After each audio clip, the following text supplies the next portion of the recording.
तो अल्फा चाय, टी यहाँ की टेम्परेचर, ई मतलब इलास्टिक यानी कि यंग्स मॉडुलस, ए मतलब cross sectional area of the bar. तो अल्फा टी ई ए चारों का आपस में मल्टीप्लाई कर दीजिए। मल्टीप्लाई कर देंगे 0.5 इंटू सारी पावर्स को सॉल्व करेंगे, ऑप्शन नंबर 3 तुरंत आ जाएगा 3 सेकंड के अंदर, बिना कुछ सोचे समझे काम खत्म बेटा, है ना। तो अल्फा चाय अगर आपको याद है अल्फा टी, तो अल्फा टी और यहाँ पे ढूंढे, चारों को मल्टीप्लाई किया, ऑप्शन 3 टिक किया, आगे बढ़ गए। कोई टफनेस नहीं, कुछ नहीं, चाय की चुस्की लेने के बराबर में क्वेश्चन आपको सॉल्व हो गया। हेलो बेटा, कैसे आप सब? बढ़िया एकदम। चलिए एक और अच्छे क्वेश्चन के साथ आज का सिलसिला शुरू करते हैं। ये क्वेश्चन जो हमारे सामने लिखा हुआ है, ये नीट 2024 अभी 5 मई को ही आया है, और ये क्वेश्चन है तो बहुत आसान बेटा, और बहुत तरह के सोल्यूशन इसके ऑनलाइन हैं, बट बात वही है, जितना जल्दी जितने छोटे में कर पाए उतना अच्छा। तो इसीलिए आपके लिए बेटा मैं इसकी बहुत शॉर्ट टेक्निक लेके आया हूँ, जो कि एकदम चाय की चुस्की लेने की जैसी है। एक चुस्की ली नहीं, बस उससे पहले क्वेश्चन सॉल्व। आइए देखते हैं कैसे होगा। तो पहले बेटा हम लोग शॉर्ट टेक्निक को जानेंगे, उसके बेस पे क्वेश्चन को सॉल्व करेंगे जल्दी से, और फिर थोड़ी डिटेलिंग में भी जाएंगे कि कैसे ये शॉर्ट टेक्निक आई, कैसे नहीं आई, थोड़ा सा साइंटिफिक उसका बैकग्राउंड हम जरूर लेंगे। तो आइए बेटा स्टार्ट करते हैं। तो बेटा ये एक थर्मल स्ट्रेस की प्रॉब्लम है। थर्मल स्ट्रेस में एक बात आप हमेशा याद रखिएगा कि जब भी थर्मल स्ट्रेस की वजह से कंप्रेसिव फोर्स पूछे तो वो होती है alpha T. Alpha T, alpha चाय, मजाक में आप बोल सकते हैं अल्फा चाय, तो कभी भूलेंगे ही नहीं आप, ठीक है ना।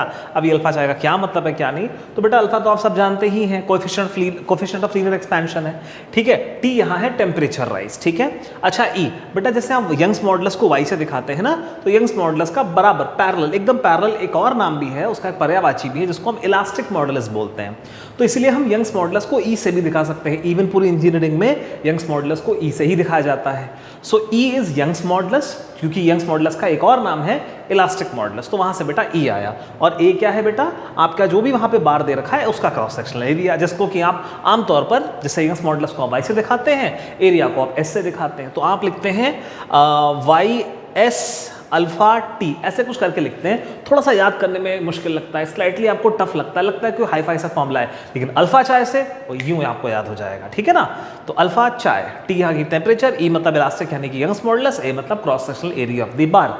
तो अगर आप इस चीज को यहाँ पर अप्लाई करें तो देखिए ये चारों क्वांटिटीज आपको यहाँ पर अल्फा टी, ई और ए दे रखी हैं। जैसे ये आपका अल्फा दे रखा है आपको, ये आपका अल्फा है, ये आपका टेम्परेचर राइज है 100 डिग्री सेल्सियस, ये आपका टी है, ये आपका यंग्स मॉडुलस है यानी कि इस केस में ई है, और ये आपका एरिया है ए, ये आपका एरिया है। तो अल्फा टी ई ए चारों का आपस में मल्टीप्लाई कर दीजिए। मल्टीप्लाई कर देंगे 0.5 इंटू सारी पावर्स को सॉल्व करेंगे, ऑप्शन नंबर 3 तुरंत आ जाएगा 3 सेकंड के अंदर, बिना कुछ सोचे समझे काम खत्म बेटा, है ना।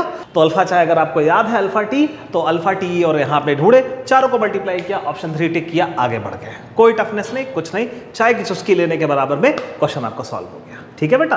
तो आइए इसकी थोड़ी डिटेलिंग भी देख लेते हैं कि अल्फा टी ये आया कहां से, ठीक है ना। थोड़ा इसका बैकग्राउंड देख लेते हैं एक कॉन्सेप्चुअल ग्रिप के लिए। तो बेटा बहुत चैप्टर वाइज डिटेल नहीं, लेकिन एक बेसिक डिटेल हम ले लेते हैं कि कैसे फॉर्मूला आया, ताकि इसके बेस पे और भी क्वेश्चन जैसे फ्यूचर में आते हैं तो आपको तकलीफ ना हो, आपको दिक्कत ना हो। तो ये जो बेटा आपको दे रखा है एक मेटल बार, ये 2 रिजिड सपोर्ट्स के बीच में क्लैम्प्ड है, 2 रिजिड सपोर्ट्स है जिनके बीच में फंसा हुआ है, ठीक है। बिल्कुल एक्सटेंड नहीं कर सकता, बिल्कुल जाम है, ठीक है बेटा।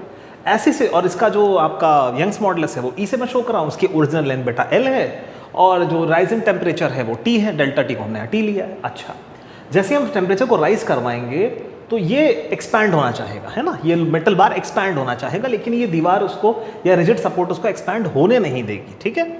ये यहाँ पे आपको इस तरह से कंप्रेसिव फोर्स, ये एक्सपैंड होना चाहेगा बार, और इधर से कंप्रेसिव फोर्स मिलेगी, दोनों तरफ से मिलेगी, बट हम किसी एक तरफ का दिखा देते हैं। तो बेटा जैसे मैंने आपको बताया कि ये बार एक्सपैंड होना चाहेगा, इस एक्सपेंशन को रोकने के लिए, क्योंकि यहाँ पे ऑब्वियसली 2 रिजिड सपोर्ट्स हैं, तो ये रिजिड सपोर्ट्स उसको रोकेंगे, है ना, ऐसे करके।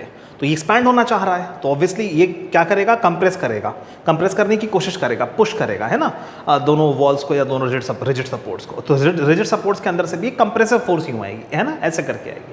तो उसमें कोई एक कंप्रेसिव हम फोर्स लेंगे और उसको हम जिस एरिया पे वो काम, जिस एरिया ए पर वो लग रही है, क्योंकि ये तो बेसिकली क्यूबॉइड है ना बेटा, एक तरह से बार जो है इसका एरिया भी है जो मैं यहाँ पे शो नहीं किया है। तो ये फोर्स जिस एरिया पे काम कर रही है, हम इस फोर्स को उस एरिया से डिवाइड कर देंगे तो हमें थर्मल स्ट्रेस मिल जाएगी, है ना। आइए देखते हैं। तो यहाँ पर बेसिकली ये जो बार है बेटा, ठीक है ना, ये थर्मल फोर्स यहाँ पर काम कैसे कर रही है, ये यूं काम कर रही है, ऐसे करके काम कर रही है, ठीक है ना। थर्मल फोर्स यूं काम कर रही है, और इसका जो एरिया है वो ए है, ये देखिए ये एरिया ए है, इस एरिया ए पर इधर से ये थर्मल फोर्स काम कर रही है।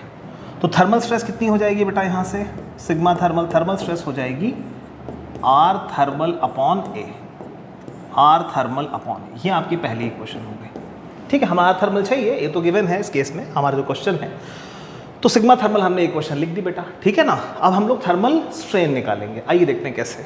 तो बेटा अब हम लोग थर्मल स्ट्रेन निकालेंगे। थर्मल स्ट्रेन में यहाँ पर ये देखा जाता है कि देखिए अभी रियल में तो बार एक्सटेंड हुआ नहीं है, रिजिड सपोर्ट से क्लैम्प्ड है, तो एक्सटेंशन अभी रियल में नहीं हुआ है। तो यहाँ पर क्या है, जो पोटेंशियल एक्सटेंशन है, यानी कि अगर ये क्लैम्प्ड नहीं होता तब डेल्टा टी टेम्परेचर या टी टेम्परेचर राइज में कितना एक्सटेंड होता, तो वो जो पोटेंशियल जो एक्सटेंशन होता अपॉन ओरिजिनल लेंथ, इस रेशियो को हम थर्मल स्ट्रेन यहाँ बोलते हैं। तो थर्मल स्ट्रेन यहाँ पर उस एक्सटेंशन के बेस पर निकाला जाता है जो हुआ ही नहीं। अच्छा ऐसा क्यों है ना, तो बेटा इसका प्रॉपर जवाब है तो, बट वो काफ़ी हद तक एक चैप्टर ओरिएंटेड वीडियो में मैं बता पाऊंगा अगर आप लोग कमेंट करेंगे तो। इस वीडियो के लिए वो बहुत लंबा हो जाएगा। अभी आप बस इतना मान के चलिए कि यहाँ पर एक्सटेंशन रियल में नहीं हुआ है, लेकिन जो एक्सटेंशन हो सकता था उसके करस्पॉन्डिंग थर्मल स्ट्रेन निकाली जाती है। बस अभी इतना जान के चलिए, डिटेल्स के लिए आप कमेंट कर दीजिएगा, उसी हिसाब से मैं वीडियो बना दूंगा, ठीक है बेटा। आइए देखते हैं। तो यहाँ पर जो एक्सटेंशन हमें अगर थर्मल स्ट्रेन निकालनी है बेटा, तो क्या जो एक्सटेंशन हो सकता था जो एक्चुअली में हुआ नहीं है अपॉन ओरिजिनल लेंथ, ठीक है। तो आप सब जानते हैं क्लास 9th में काफ़ी जगह काफ़ी बोर्ड्स में पढ़ा दिया जाता है कि जो बेटा एक्सटेंशन होता है टी टेम्परेचर राइज में वो कितना होता है, वो एल अल्फा डेल्टा टी होता है। कितना होता है बेटा, एल अल्फा डेल्टा टी होता है, ठीक है ना। तो एल अल्फा डेल्टा टी को अगर हम यहाँ पे एल से डिवाइड कर दें, ठीक है, अल्फा यहाँ पर कोएफिशिएंट ऑफ लीनियर एक्सपेंशन होता है, डेल्टा टी यहाँ राइज इन टेम्परेचर होता है।